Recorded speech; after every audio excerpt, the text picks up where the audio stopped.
Anyone for tennis? Today is the start of the Wimbledon Tennis Championships. It's the day in the UK when everybody pretends that they like tennis and they sit and they watch 12 hours on the TV despite the fact that they haven't watched one tennis match in the whole of the last 12 months.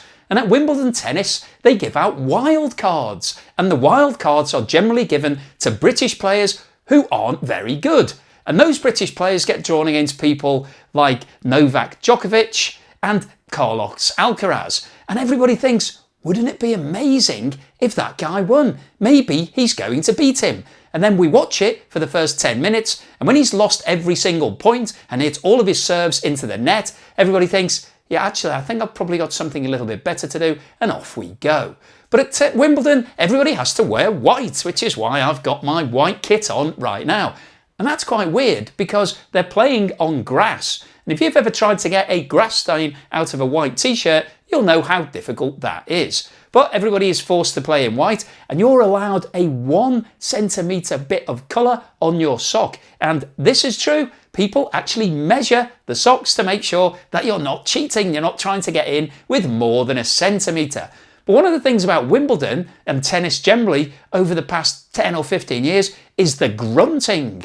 Everybody has to go, ah, ooh, ee, ah, ooh, ooh, ee, hoo, to make their shots better. Now, I've not played a lot of tennis, but I don't think going, ooh, is going to make me hit the ball better. All it's going to do is annoy my opponent and the 15,000 people who've paid an absolute fortune to go and watch. And the other thing that's really annoying about tennis is bouncing balls. And the players, some of them, like to bounce balls 1 million times before every single serve. So you end up watching more ball bouncing than ball hitting.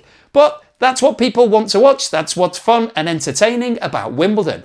And in Wimbledon, they're paid exactly the same prize money. So the men and the women are given around about £2 million, around about $2.53 million for winning the tournament. However, the ladies' matches are only over 3 sets, and the men's matches are over 5 sets. So how does that work? Because the men are playing a significant more amount of tennis than the ladies, and in fact in some of the ladies' games, if you're really good and you're playing one of those British wildcards, you can have your match over in around about 14 minutes, give or take half an hour. Whereas some of the men's matches go on for 4 or 5 weeks. So it doesn't seem to be equitable to me that they're being paid the same amount of money. But I guess all's fair in love and war and equality and tennis these days. So fair enough, fair play to them. If you can do something for less effort and less time and get paid the same, then good on you. So what all of the male tennis players should do is obviously transition over to the women's game. You get paid the same and you don't have to play as much. Anyway, I'm off now to watch a bit of the tennis, so hopefully you'll enjoy it. And don't forget, grab life by the balls.